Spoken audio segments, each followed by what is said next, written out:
Dando continuidade à aplicação das unidades de vazão, vamos fazer um novo exercício.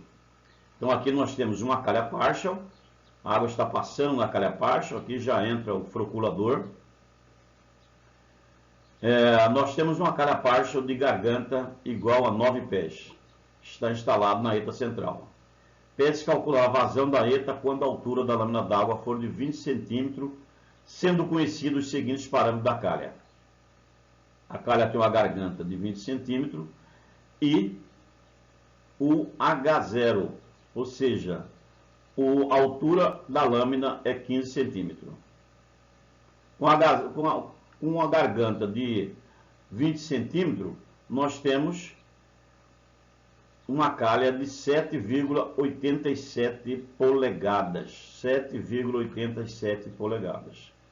Observamos o seguinte, como nós medimos lá, 20 cm, garganta de 7,87 polegadas, essa garganta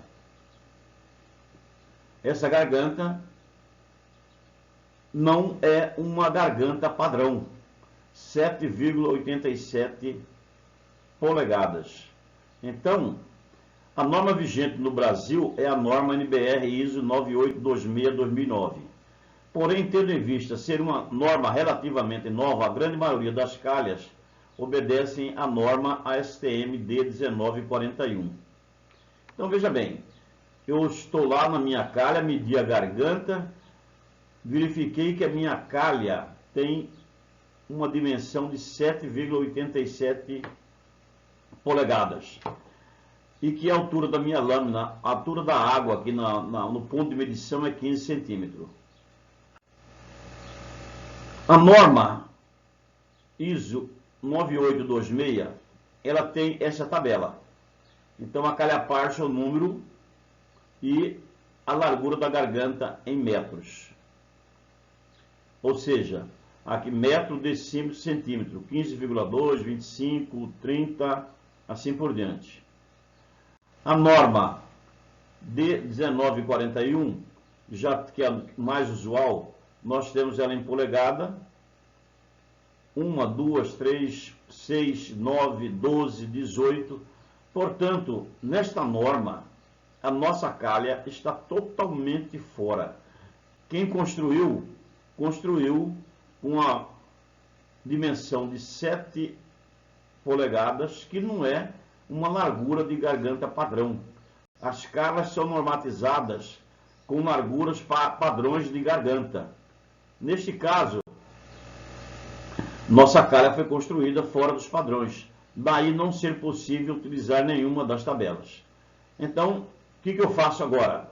Então, a minha providência é fazer uma calibração da calha, elaborar uma fórmula matemática para suas dimensões. Como que é feito isso? Como nós mostramos no exemplo anterior, nós vamos utilizar ou o decantador junto com o froculador, ou um filtro apenas, e medir, ou no reservatório, fazer a medição real de vazão. Essa medição de vazão real é conseguida, medindo o volume e medindo o tempo. E aí, como eu tenho a vazão real, eu tenho a minha altura, eu construo uma fórmula para a minha calha partial. O novo exercício de vazão. Em um tubo de 110 milímetros, está sendo vinculado a vazão com velocidade de 2,5 metros por segundo. Sabendo que neste tubo foi ligado uma tubulação de 200 milímetros, pergunta-se qual será a vazão e velocidade final. Então nós temos aqui um tubo, onde nós estamos com uma velocidade de 2,5 metros por segundo.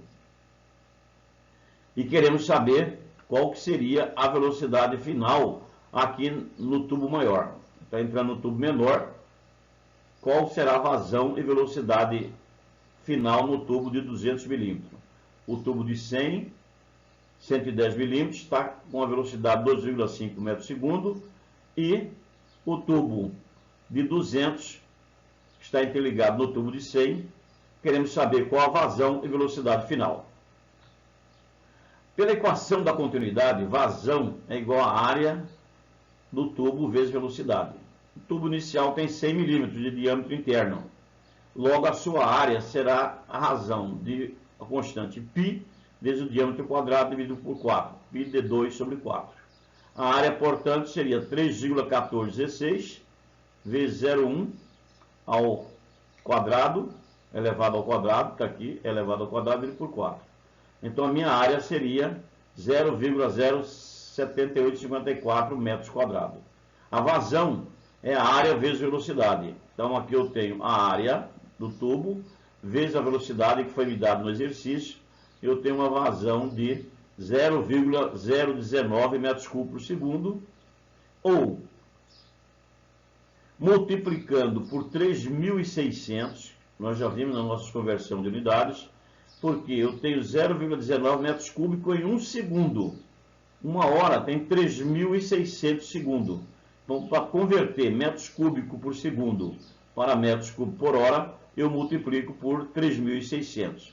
Então, eu teria uma vazão passando no tubo 1 de 19,63 metros cúbicos por hora. Então, com essa velocidade de 12,5 metros cúbicos por segundo, está passando aqui 19,63 metros cúbicos por hora. Qual que é a vazão e velocidade no tubo de 200 milímetros?